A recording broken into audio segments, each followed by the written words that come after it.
The train yard was silent except for the distant groan of metal and the cry of a crow perched on an old signal pole. The air smelled of rust and rain. Everyone who passed by that morning stopped for a moment, staring at the same sight, a young woman standing beside a massive, broken-down locomotive that hadn't moved in decades. Its paint had peeled off long ago, its windows shattered, and moss climbed up its sides like nature itself wanted it gone. People whispered. Some laughed. She wasted her money, they said. Who buys a pile of rust? But she didn't flinch. Her hands brushed across the cold metal, tracing the faded number printed near the engine. Her eyes softened, not with disappointment, but with purpose. She saw something no one else did. She had spent her last savings on this abandoned train. Friends called her foolish. Neighbors mocked her. Even her family refused to understand why she would trade comfort for a rotting piece of steel. But to her, it wasn't just a machine. It was a memory, a promise, and maybe a second chance. The old caretaker of the yard shook his head as he handed her the keys. It doesn't even run, he warned. She smiled faintly. It will, she said, her voice calm and sure. That night, while the world slept, the sound of metal scraping echoed through the empty lot.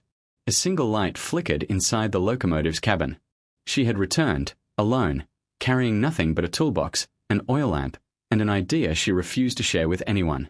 And as the hours passed, the quiet night grew alive with the sound of hope, the kind that begins not with applause, but with laughter from those who can't yet see what's coming. Days turned into weeks, and the rusty locomotive became her world. Each morning, she arrived before sunrise, carrying tools too heavy for her small hands. The workers nearby stopped to stare, whispering as she climbed the steps of the old train. She's wasting her time, one said. That thing will never move again. Another laughed. It's nothing but scrap metal. But she didn't answer. She never did. She wiped the dust off the old controls, her fingers tracing the faded letters etched into the metal. The seat was torn, the floor covered in grime, and the smell of old fuel still lingered. To anyone else, it was a relic, broken, forgotten, useless. But to her, it was a heartbeat buried under layers of rust, waiting to be revived. Every day she worked alone, tightening bolts, sanding metal, and polishing small parts. Her hands blistered, her clothes stained with oil and grease, but there was a quiet determination in her eyes. When exhaustion hit, she would sit inside the cabin, close her eyes, and imagine the sound of wheels turning, the whistle echoing across open fields. That sound, though distant in memory, gave her strength to continue. She began visiting old scrapyards, buying used train parts others had thrown away. She studied blueprints late into the night, learning how the engine worked, how each piece connected to another.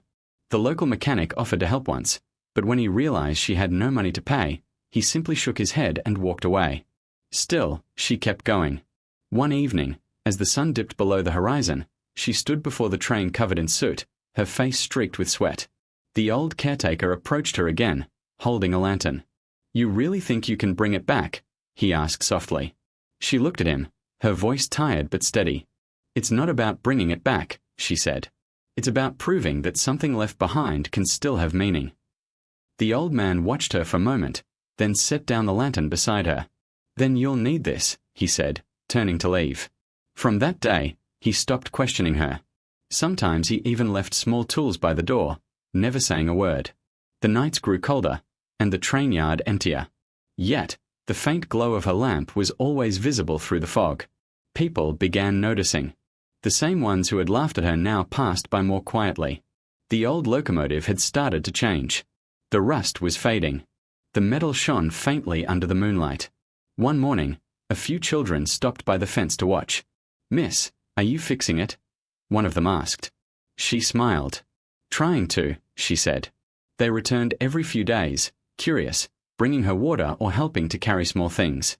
Their laughter filled the air, and for the first time, the train yard didn't feel so empty anymore. But not everyone was happy. A few local businessmen wanted the land cleared. They saw her project as a problem, something standing in the way of their plans. One of them came one afternoon, his tone sharp. "You should stop wasting your time. That train will never move. We are demolishing this place soon." She looked up from her work, wiping her hands. "Not yet," she said firmly. The man frowned. "You can't stop us." She met his eyes and replied, "Watch me." That night, the wind howled through the yard, carrying the sound of hammers, the hiss of welding sparks, and the steady rhythm of her determination. She worked until her hands bled, until her body ached. Every strike of the wrench, every scrape of sandpaper, was a heartbeat of defiance. Weeks later, something changed. When she turned the key, a deep rumble echoed from within the engine. Smoke rose, thin and grey, from the rusted stack.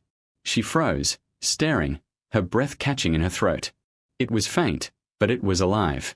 The same people who had mocked her gathered by the fence again, this time silent. She smiled through tears, her hands trembling as she pressed the lever gently forward. The gears groaned, the metal shuddered, and for the first time in decades, the old locomotive let out a low, haunting whistle that echoed through the valley. It wasn't perfect. It wasn't strong. But it was real. And in that moment, under the rising sun and the sound of disbelief turning to awe, no one laughed anymore. The sound of that first whistle spread beyond the yard like a call from another time. People came from nearby towns just to see it, curious about the woman who had somehow awakened a sleeping giant. Some called it luck, others called it madness, but when they saw her standing there, covered in grease and smiling like she'd just met an old friend, no one dared to mock her anymore. The old locomotive had changed. What once looked like rust and ruin now shone faintly in the morning light. The faded paint was gone, replaced by a deep, earthy red she had mixed herself from leftover paint cans. The windows were cleaned, the seats fixed, and the wheels, once frozen in place, now gleamed as if waiting for their next journey. She didn't rest, though. One victory wasn't enough. The engine still struggled to start, the boiler leaked, and the control system barely held together. Every problem she fixed revealed another. But she faced each one with the same quiet persistence.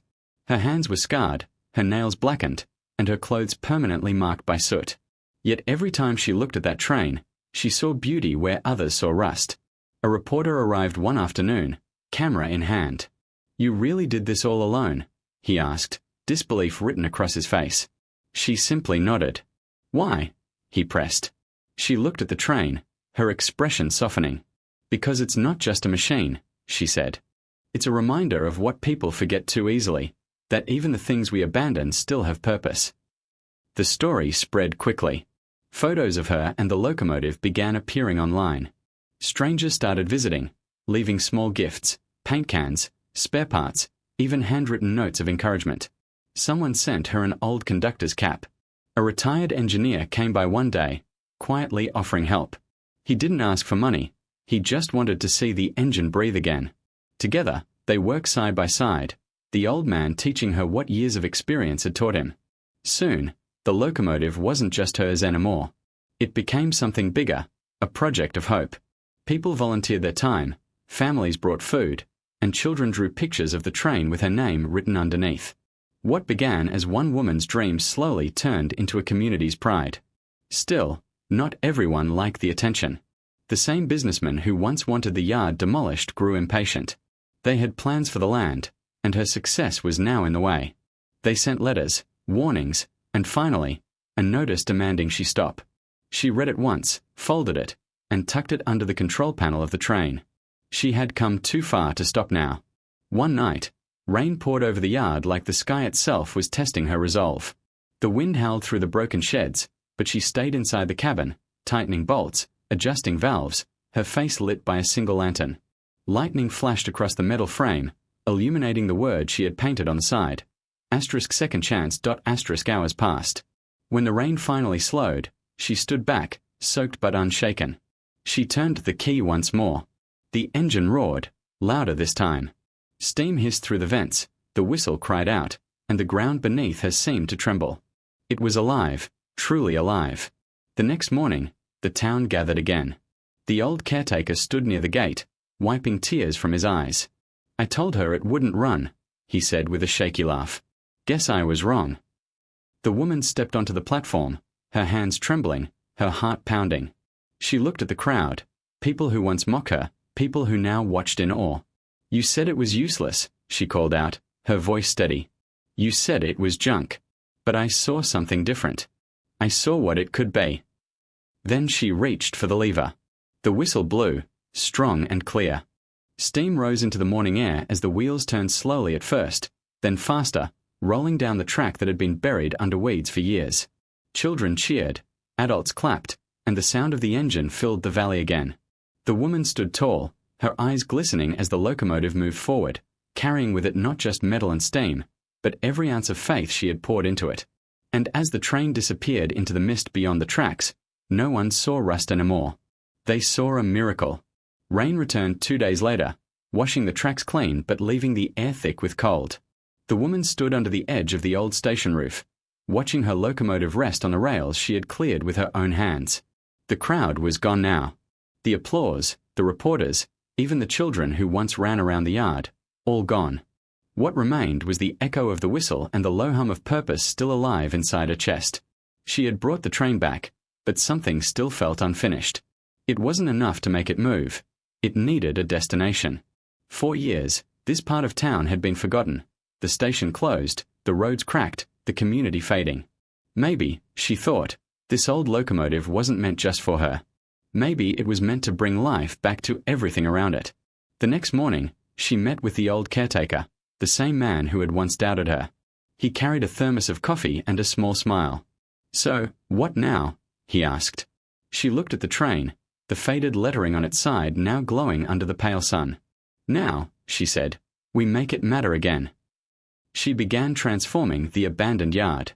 What used to be piles of scraps slowly turned into a workshop. The cabin where tools once gathered rust now filled with brushes, paint, and timber. The smell of metal gave way to the scent of fresh wood and fuel.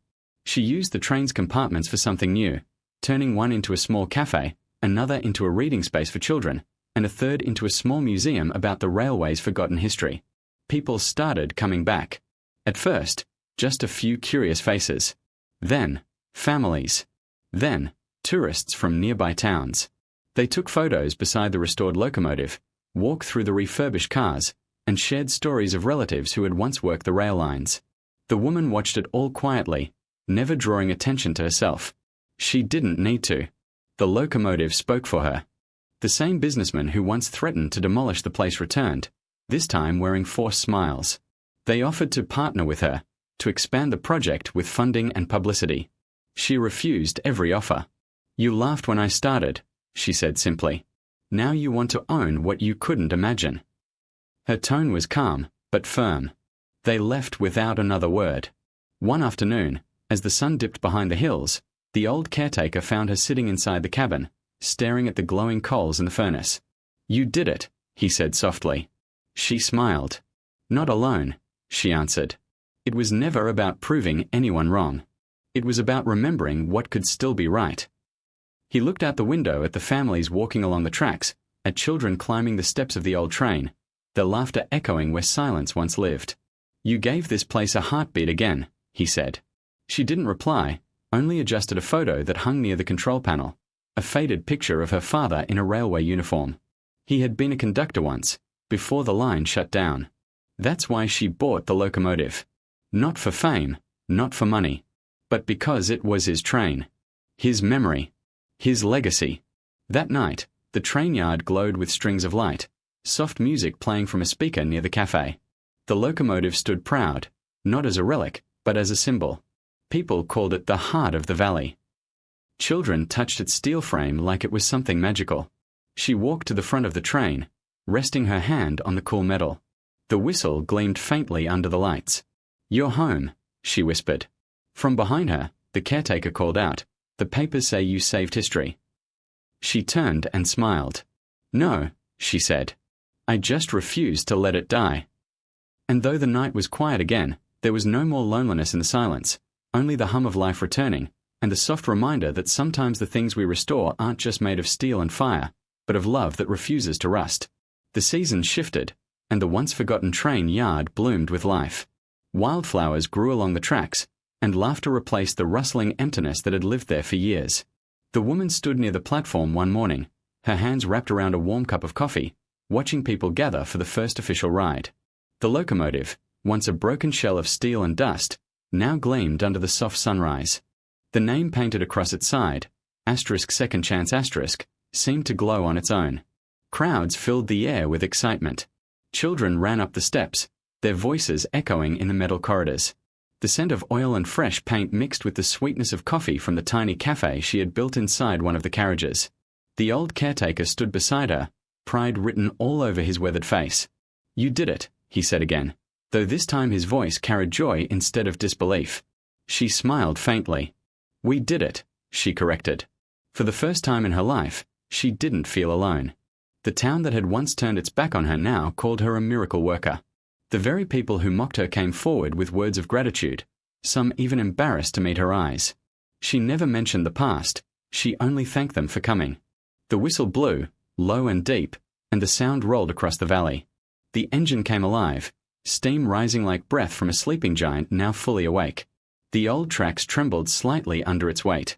People cheered as the train began to move, slowly, carefully, down the rails. But amid the celebration, she stood quietly, watching it go.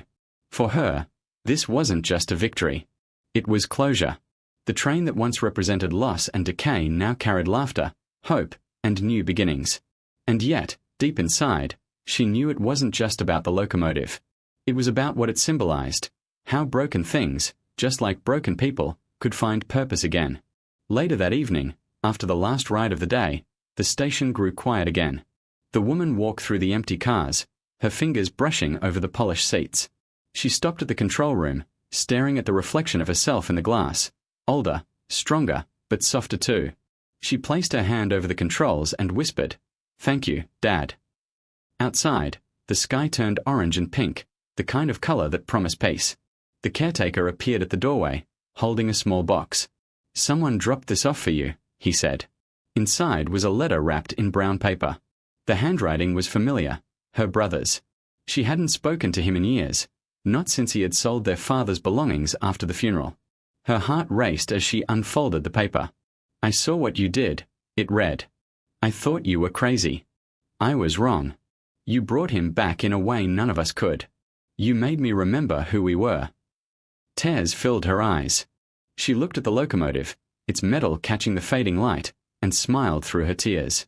The letter trembled in her hands as she folded it and tucked it into her jacket pocket.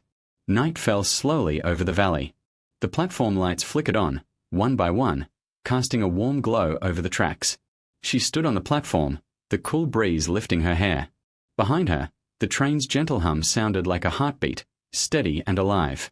A few townspeople walked by, waving goodnight, their voices filled with affection. She waved back, her chest swelling with quiet pride. The place that once symbolized her failure had become her home. The rust, the ridicule, the loneliness, all of it had led to this moment of peace. The old caretaker joined her again, his voice low. "Funny thing about trains," he said. "They always find a way forward, no matter how broken the track." She nodded, eyes still fixed on the horizon. "Maybe that's what we're meant to do too," she whispered. The whistle echoed one last time that night, carrying her father's memory, her struggle, and her triumph into the darkness. The valley listened, silent and still, as if the whole world paused to honor a story of faith that refused to rust away.